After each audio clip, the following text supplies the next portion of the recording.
economy and the job market regain their health. The federal debt has been rising as a share of the economy for the past several years.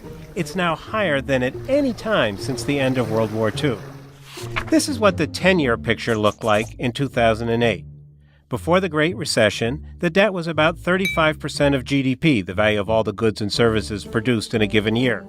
It was projected to rise, but only gradually, over the ensuing decade, as more baby boomers became eligible for Social Security and Medicare, and as health care costs rose. Then came the worst recession since the Great Depression. Fewer people with jobs meant less tax revenue for the Treasury and more spending on unemployment benefits and food stamps and the like. And because all that was borrowed money, projections for the federal debt rose.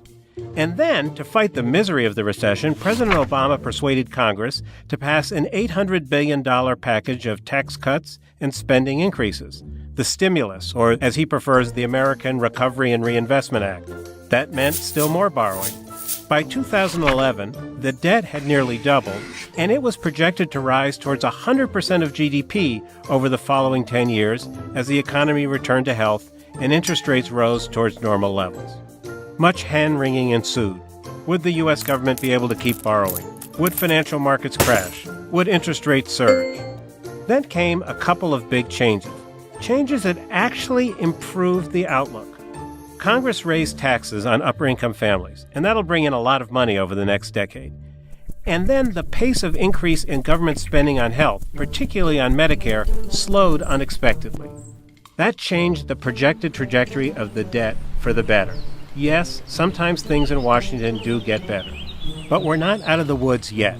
The debt is still high by historical standards, and it's forecast to keep climbing, from around 75% of GDP today to 80% of GDP by 2024. And it's projected to climb higher after that. This is a trend that cannot be sustained indefinitely.